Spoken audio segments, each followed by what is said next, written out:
تحریک انصاف بڑے سیاسی power show کے لیے تیار، شہر اقتدار میں تیاریاں جاری، مرکزی قائدین اور کارکنوں کی بڑی تعداد جلسہ گاہ میں موجود۔ وزیر اعلیٰ خیبر پختونخوا کی مداخلت پر جلسے کا مقام تبدیل، پنڈال اب جی ٹی روڈ پر مویشی منڈی کے پاس گراؤنڈ میں لگایا جا رہا ہے۔ جلسے کے لیے پلان اے بی سی تیار۔ تحریک انصاف کے اہم اجلاس کی اندرونی کہانی منظر عام پر اس بار جلسہ کسی کی ہدایت پر منسوخ یا ملتوی نہیں کیا جائے گا۔ وزیر اعلیٰ خیبر پختونخوا جلسے کو کامیاب بنانے کے لیے تمام تر انتظامات خود دیکھ رہے ہیں۔ اسلام آباد میں انشاءاللہ ایک تاریخی جلسہ ہوگا اور جس سے ہم نے ثابت کرنا ہے کہ ہم اب حقیقی آزادی لے کر دم لیں گے۔ اس ملک کے ساتھ اس فرسودہ نظام کو بار بار لا کر جو زیادتی کی گئی ہے، ہم نے اس سے آزادی لینی ہے۔ وہی لوگ جنہوں نے اس ملک کو لوٹا، بار بار لوٹا، انہی لوگوں کو دوبارہ بٹھا کر ملک کی معیشت بھی تباہ کر دی گئی۔ وزیر اعلیٰ کے پی کے کی عوام کو جلسے میں بھرپور شرکت کی دعوت۔ اپنے ایک پیغام میں علی امین گنڈاپور نے کہا، ہم نے ثابت کرنا ہے کہ ہم اب حقیقی آزادی لے کر ہی دم لیں گے۔ اس ملک میں فرسودہ نظام کو بار بار لا کر جو زیادتی کی گئی ہے، اس سے آزادی لینا ہے۔ ملک کو بار بار لوٹنے والوں کو دوبارہ بٹھا کر ملک کی معیشت تباہ کر دی گئی۔ ہر صورت جلسے میں پہنچ کر ثابت کرنا ہے کہ ہم اپنی نسل کو ڈاکوؤں کے حوالے نہیں کریں گے۔ نواز شریف بھی سمجھ گیا کہ بحرانوں کا حل نکالنے کے لیے مل بیٹھنا ہوگا۔ آئین تحفظ پاکستان کے سربراہ محمود خان اچکزئی کہتے ہیں، بغیر انصاف کے دنیا کا کوئی نظام نہیں چل سکتا۔ بانی پی ٹی آئی نے اگر غلط کام کیا تو یہ وہ لوگ کیوں دہرا رہے ہیں؟ مزید بولے، ہمارے لیے امتحان ہے کہ کیسے ملک کو بچا سکتے ہیں۔ جلسے کا مقصد کسی کو برا بھلا کہنا نہیں، آئین کی بالادستی ہے۔ ملک کے حالات خراب ہوں تو سب کو نکلنا ہوتا ہے۔ سنجانی کے مقام پہ اسلام آباد کی ہسٹری کا سب سے بڑا جلسہ منعقد ہوگا۔ یہ جلسہ پرامن ہوگا، یہ صرف جلسہ ہوگا، یہاں سے کوئی لانگ مارچ نہیں ہوگا، یہاں دھرنا نہیں ہوگا۔ حقیقی آزادی کے لیے پہلا قطرہ اس جلسے سے شروع ہوگا۔ صرف جلسہ ہوگا، کوئی لانگ مارچ یا دھرنا نہیں ہوگا۔ Chairman P T I barrister Gohar نے واضح کر دیا، بولے یہ جلسہ حقیقی آزادی کا پہلا قطرہ ثابت ہوگا۔ انہوں نے کہا کہ میری خواہش ہے پارٹی کے معاملات سوشل میڈیا پر نہ آئیں۔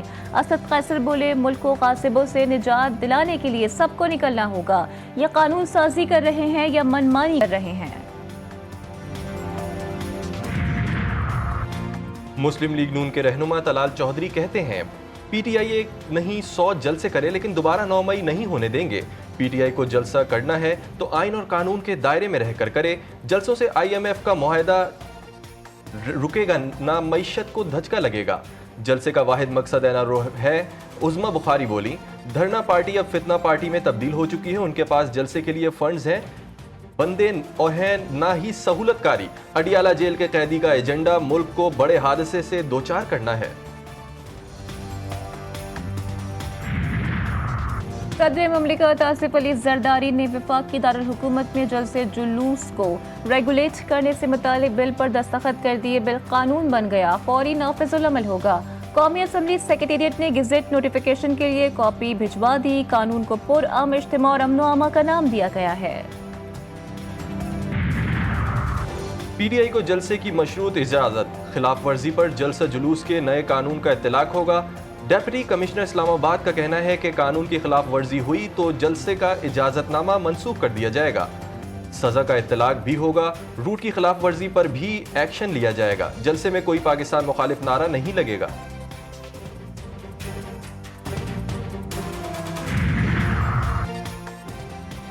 اپوزیشن لیڈر عمر ایوب کا بطور secretary general P T I استعفیٰ منظور۔ بطور سیکرٹری جنرل سلمان اکرم راجہ کا نام سامنے آ گیا۔ ورکرز کے تحفظات پر بانی پی ٹی آئی کا بڑا ایکشن۔ پارٹی کی تنظیم نو کا فیصلہ، پنجاب اور کے پی کے سمیت مرکزی عہدوں پر بھی نئے چہرے سامنے لانے کا فیصلہ کر لیا گیا۔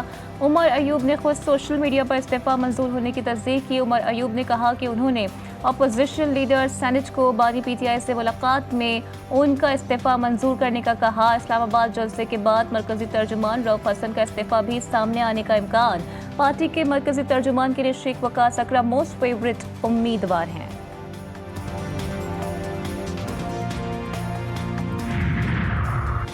بانی پی ٹی آئی نے 190 ملین پاؤنڈ ریفرنس میں رعایت مانگ لی. ریفرنس میں بریت کی درخواست احتساب عدالت میں دائر کر دی گئی. موقف اختیار کیا گیا کہ سپریم کورٹ کے نیب ترامیم فیصلے کے بعد یہ کیس بنتا ہی نہیں. نیب ترامیم میں کابینہ کے تمام فیصلوں کو تحفظ حاصل ہے. عدالت نے بانی پی ٹی آئی کی بریت کی درخواست پر فریقین کو نوٹس جاری کر دیے. سماعت 10 ستمبر تک ملتوی.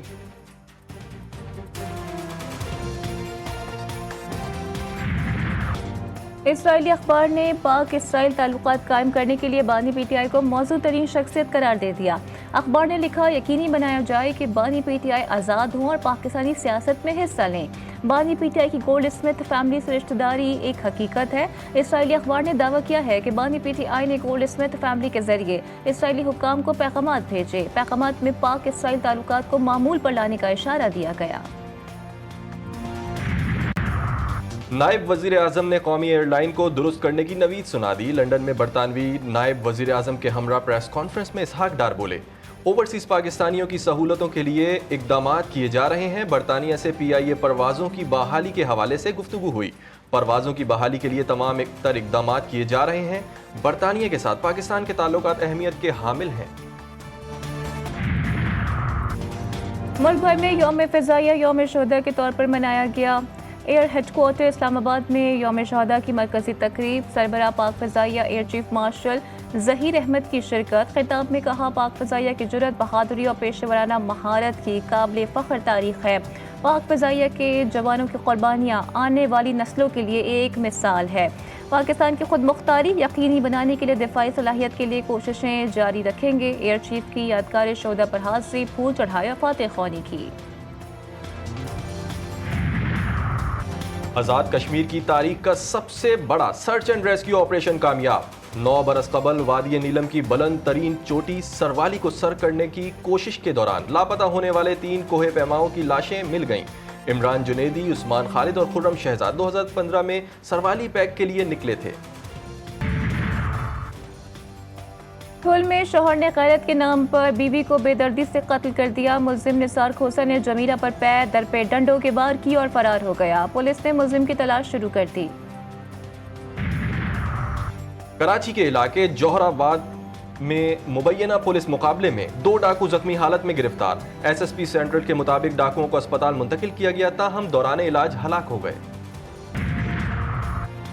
بدین میں نوجوان کی گمشدگی کے خلاف منگی برادری کا احتجاج. مظاہرین نے حیدرآباد بائی پاس پر دھرنا دیا.